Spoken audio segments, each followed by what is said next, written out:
The room went quiet right before they laughed. Not awkward quiet. The kind that comes right before someone says something they know will hurt. My mom looked straight at me and said it like a joke. "You'll never own a house like your sister." She laughed first. My sister Rachel followed right after, her mouth curling into a smirk as she added, "She'll be broke forever." They didn't whisper it. They didn't soften it. They wanted me to hear. I stood there, holding my bag, feeling that familiar pressure in my chest. The urge to defend myself, to explain my job, my savings, my plans. But I didn't. I didn't argue. I didn't correct them. I just smiled. That part bothered them. Rachel narrowed her eyes. Mom's laugh faded a little. "What's funny?" Rachel asked. "Nothing," I said calmly. "Just listening." They took my smile the wrong way. They thought it meant I'd given up, that I finally accepted the version of me they'd always believed in. We didn't talk about it again. Weeks passed. No drama, no fights, no long messages. Then one afternoon, my phone lit up. A message from Mom. "We're outside." Before I could reply, another text came in. "Open the gate." I stared at the screen, my smile returning, slow, quiet, certain.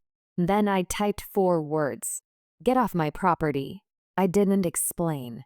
And for the first time in my life, they were the ones who didn't understand what was happening. My name is Emma, and in my family, that name has always meant one thing: the one who doesn't quite measure up. Not the favorite, not the success story, not the one people brag about. That was always my sister, Rachel. She bought her house young, with help, loud help, the kind Mom loved to talk about. At every family dinner, Mom told the same story: how Rachel worked so hard, how she did everything right. When someone asked about me, the tone shifted. She's figuring things out. She's taking her time. She's different, which was family code for not impressive. I learned early not to talk about my plans. Every time I did, someone laughed or warned me not to aim too high. So I stopped sharing. I worked quietly, saved quietly, built my life without asking for approval. At gatherings, Rachel talked about renovations and upgrades. Mom nodded proudly. I smiled and listened. Anytime I tried to join the conversation, Mom gently shut it down. "Not everyone is meant for that kind of life," she'd say, like she was being kind. What she was really doing was setting a ceiling for me. And for a long time, I let her, because it was easier than explaining myself to people who had already decided who I was. They saw me as someone who would always be behind, always renting, always struggling, always one step short. They never asked how I was really doing. They thought they already knew. And that belief is exactly why they never saw what was coming. Rachel didn't just succeed. She made sure everyone knew she had. Every update was public. Every win was announced. Every small step turned into a story Mom loved to tell. She negotiated the price herself. She knows how to play the system. She's smart with money. No one ever checked the fine print. No one ever asked who helped. They just clapped and moved on. I noticed something early on. The louder Rachel talked about money, the less she actually understood it. But pointing that out would have made me jealous. So I didn't. Mom liked things simple. One winner, one comparison, one daughter to admire, and one daughter to measure against her. That was me. Whenever I achieved something quietly, Mom brushed past it. "That's nice. That's normal. Anyone could do that." But when Rachel painted a wall or changed a faucet, it was proof of greatness. I stopped trying to be seen, not because I gave up, but because I realized something important. People who underestimate you stop watching closely. They stop asking questions. They stop checking facts. They assume they already know the ending, and that's when you get space. space to plan, space to move, space to do things without interference. So I let them believe I was behind. I let them believe I was struggling. I let them believe I would always need help, because the moment they stopped paying attention was the moment everything became possible, and they had no idea how expensive that mistake would turn out to be. The truth was, my life didn't look like theirs, and that made them comfortable. I didn't post upgrades. I didn't talk about money. I didn't explain my schedule or my choices. To them, silence meant struggle. They filled in the gaps themselves. Mom liked to give advice I never asked for. Renting is safer. Property is risky. You're better off staying flexible. She said it like she was protecting me, like she knew something I didn't. Rachel joined in too. She'd say things like, "Not everyone can handle responsibility." Then she'd laugh, waiting for me to react.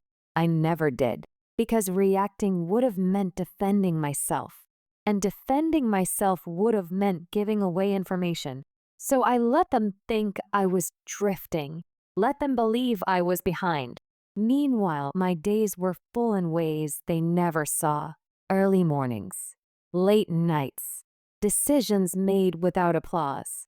I learned to enjoy how little they knew, because the less they knew, the more they talked. And the more they talked, the clearer it became how confident they were in a story that wasn't true. They believed they understood my limits. They believed they'd already measured my future. They believed nothing would ever surprise them. That belief shaped everything. The jokes, the comments, the laughter. And eventually, the moment they said something out loud they could never take back, the moment that turned quiet underestimation into open mockery and set everything in motion. The joke didn't come out of nowhere. It had been building for years. Little comments stacked on top of each other. Small laughs that stayed a second too long. Looks that said more than words. That day, Mom didn't even hesitate. She smiled, waved her hand toward Rachel, and said, "You'll never own a house like your sister." The room didn't react right away. Rachel smirked before I could breathe and added, "She'll be broke forever." They both laughed. Not nervous laughter. Not awkward laughter. Confident laughter. The kind that assumes agreement. I felt every old instinct rise up at once.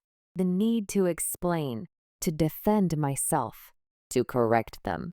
But I didn't. I just smiled. That silence changed the room. Mom's laugh faded. Rachel squinted at me. "What?" Rachel asked. "Why are you smiling?" "Nothing," I said. "Just thinking." They didn't like that answer, because my smile didn't look embarrassed. It didn't look hurt. It looked calm. And calm is dangerous when people expect you to break. They moved on quickly, pretending the moment hadn't landed. But something had shifted. Not in them, in me. Because in that moment, I understood something clearly. They weren't teasing. They were declaring what they believed my future would be. And once someone says that out loud, you don't owe them reassurance anymore. You owe yourself the truth.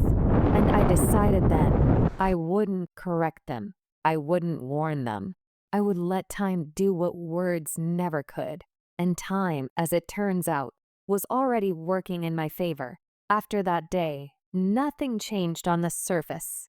We still had dinners, still exchanged small talk, still played our roles.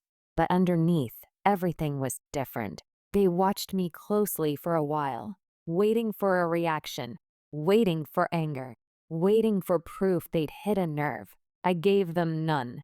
I kept smiling, kept listening, kept acting exactly the way they expected. And slowly, they relaxed. Mom stopped watching my face. Rachel stopped testing me with comments. They went back to believing what they wanted to believe, that I was stuck, that I was behind, that nothing interesting was happening in my life. That belief made them careless. They talked freely around me again, joked louder, mocked more openly. Rachel complained about maintenance costs. Mom bragged about property values. They assumed I was taking notes out of envy. What I was really doing was waiting, because while they were focused on appearances, I was focused on timing. I didn't rush. I didn't hint. I didn't change my behavior. I let them feel comfortable. People reveal everything when they think they've already won. Weeks passed. Then one afternoon, something small happened. A message I wasn't expecting. A call that came earlier than planned. A detail that told me the moment was close. I didn't celebrate. I just checked my calendar, took a breath, and smiled to myself. Because I knew something they didn't yet. The joke they laughed at, it was about to come back around. And this time, I wouldn't be the punchline. The first call came on a quiet afternoon. Mom's name lit up my phone. I let it ring. A minute later, it rang again. Then a text followed. "Are you home?" That was new. Mom never asked that. She usually assumed she knew. I didn't reply. 5 minutes later, another message appeared. "We're nearby." That made me pause. Nearby where? I was at work, finishing up emails, when my phone buzzed again. Rachel this time. "Why isn't the gate opening?" I stared at the screen. "Gate?"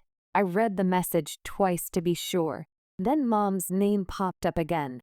"We're in the driveway. Open it." My heart didn't race. My hands didn't shake. Instead, everything slowed down. Because suddenly, pieces that hadn't mattered before did. Why were they there together? Why unannounced? Why now?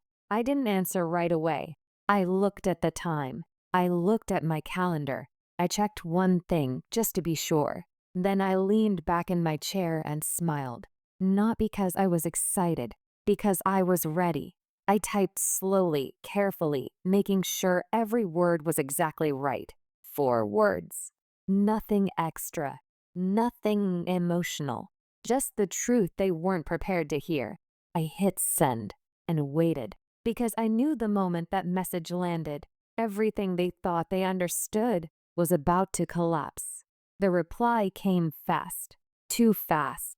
"Mom, what do you mean by that?" "Rachel, Emma, stop being weird." Weird.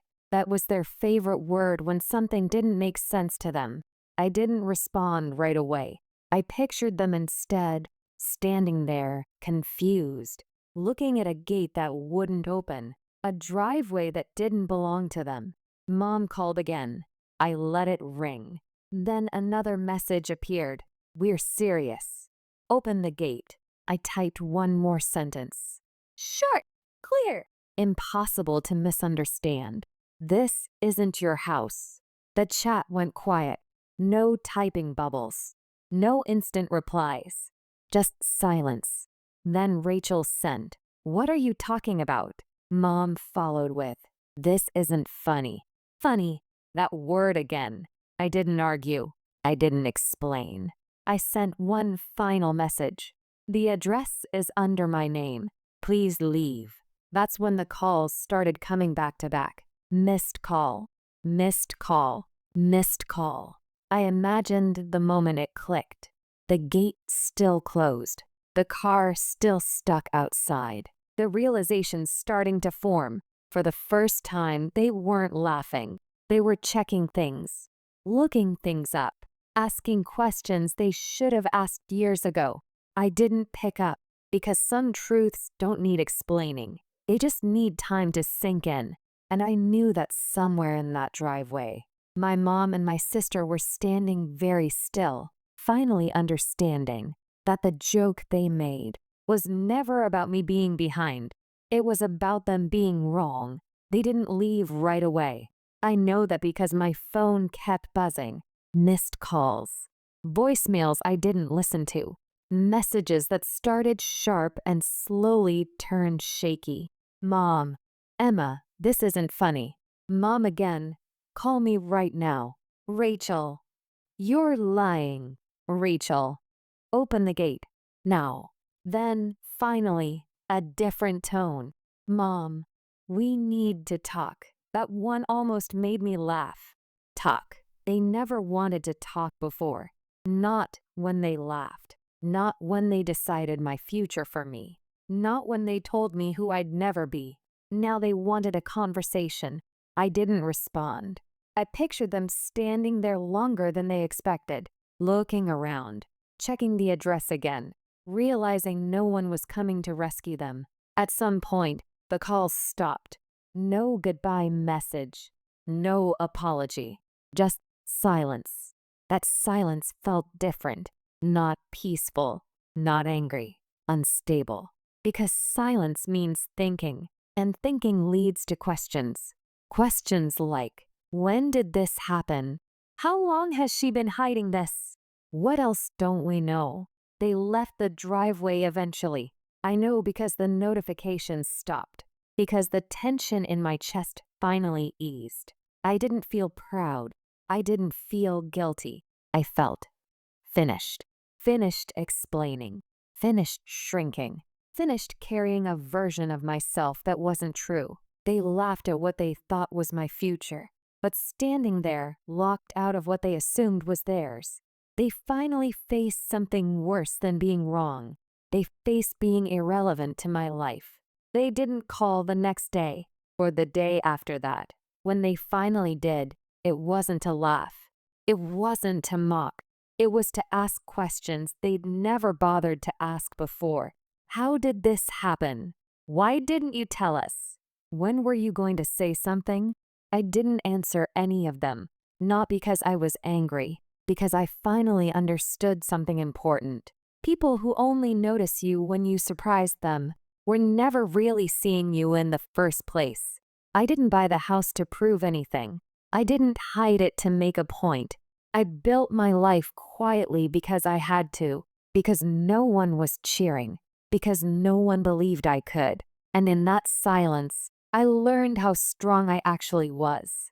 The laughter that day wasn't the worst part. The worst part was realizing how comfortable they were, deciding my limits for me. Now, when I walk through my home, I don't think about them standing outside the gate. I think about the nights I worked late, the weekends I said no to comfort, the moments I chose patience over applause. This house isn't proof that I won. It's proof that I didn't lose myself trying to be understood.